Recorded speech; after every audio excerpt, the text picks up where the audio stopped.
there may be some new information today on who signed off on tough tactics to question terrorists. The Senate Intelligence Committee now says Vice President Dick Cheney and National Security Advisor Condoleezza Rice helped direct a small group of top Justice Department lawyers who wrote memos authorizing these harsh interrogation practices. Also, Rice gave the first verbal okay for the use of waterboarding in July 2002. Liz Cheney is a former Deputy Assistant Secretary of State during the Bush administration and the daughter of the former Vice President Dick Cheney. Liz, good to see you. Thanks so much for joining us. Good to be here. Did the former Vice President Dick Cheney, was he the prime mover behind directing this small group of Justice Department lawyers to come up with an authorization for these harsh tactics? That's actually not what the document says that you're referring to. There's absolutely no question that this was a program that was widely approved and supported within the administration. I think there's no secret here that the National Security Council reviewed the program. The National Security Council ensured that it had legal approval before going forward with these techniques. But I want to go back to one thing we just heard the Attorney General say, Nora, which I found very troubling. He said that he had not seen the memos or any memos talking about the effectiveness of this program.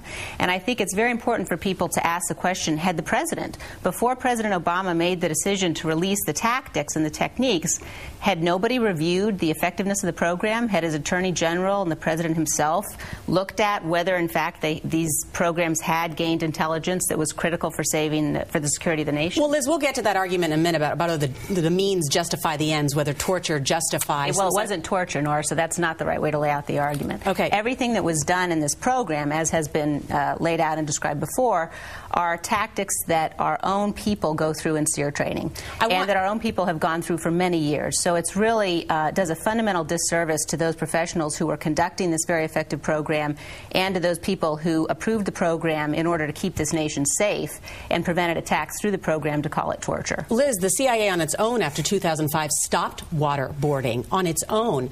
The U.S. prosecuted people for waterboarding after World War II. So to suggest that there's a consensus out there that waterboarding is not torture is not, in fact, accurate. No, I think it is accurate. There were 3 people who were waterboarded, and 2 of those people are people who gave us incredibly important and useful information that saved American lives after they were waterboarded, both Khalid Sheikh Mohammed and Abu Zubaydah.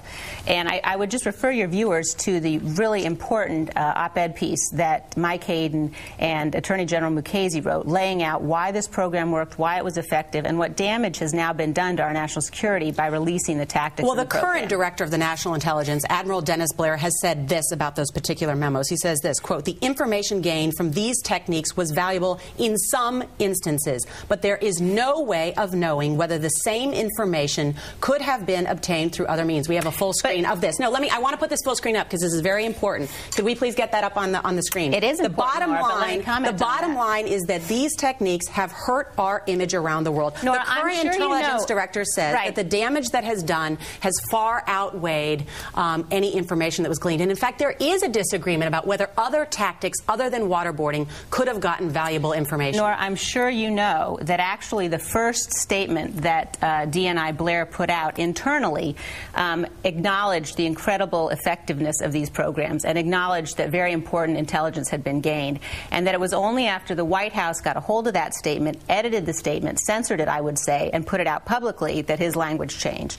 So I think this is another instance where people need to take a very close look at the fact that you've had 4 former CIA directors talk about how effective this program is and why these memos should not have been released.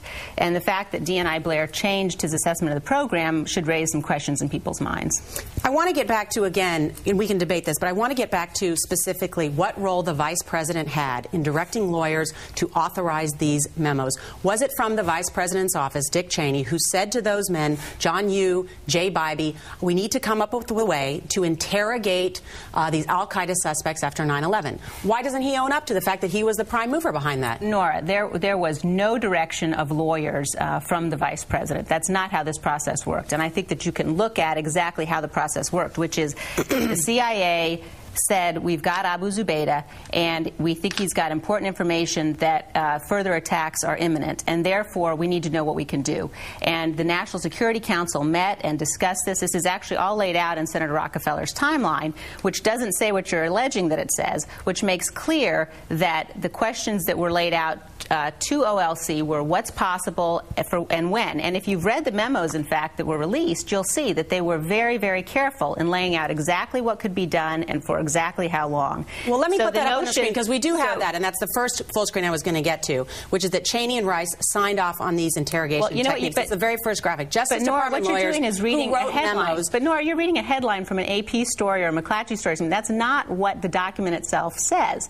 Now, I think it's very important, however, to be clear. The Senate Intelligence Committee lays out that in those initial meetings were the Vice President, the National Security Advisor, that right. Powell and Defense Secretary Rumsfeld were not in those initial meetings. So if those were that small group of people, why won't you say that the Vice President was one of the prime movers and say we've got to put these tactics together? Look, there's absolutely no question but that the Vice President of the United States supported this program, as did the National Security Advisor, as did the Secretary of State, as did the Attorney General, as did the entire National Security Council. There is nobody who has been clearer about being out there saying this was a good program, this saved American lives, than the Vice President. So there's nothing about owning up here, because this was a good program and people are very proud of what we've accomplished. Now, setting aside that, what you're doing is reading headlines and talking about direction of lawyers, which is a very different thing, and there's no assertion that that's what went on. The lawyers' opinions were sought in order to make sure that the program that the CIA ran stayed within the law, and the lawyers did a very responsible and professional job of laying out exactly what were the limits of how far we could go, and that is precisely what makes it so damaging that these memos have now been released. Listen to yourself, Liz. How far we could go.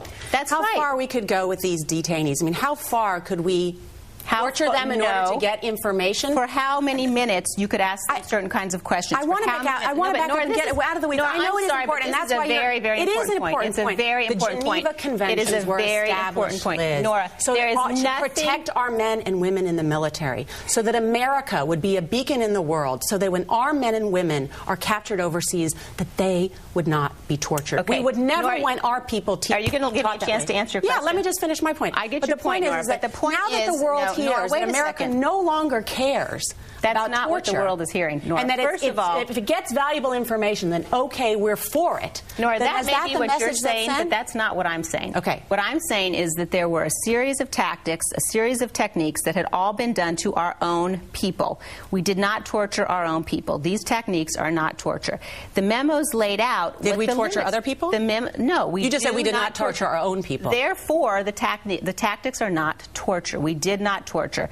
The memos laid out the extent of exactly how far we could go before it would become torture, because it was very important that we not cross that line into torture. As General Hayden and Attorney General Mukasey laid out, the problem is that now we've said to our enemies, look, this is exactly how far we're going to go. So our enemies, who we know read this stuff online, will now train to be able to withstand that. Now, setting that aside, this argument about the Geneva Conventions in terms of this idea that somehow Al-Qaeda abides by the Geneva Conventions. If Al-Qaeda captures an American, they cut his head off. So I think it's very important for us to sort of take a step back from the emotion of this and say we needed to be able to get evidence about imminent attacks. We knew these guys had information. The information that was provided saved American lives, and the techniques were not torture. And I think it's important for the American people to be able to see the entire argument laid out.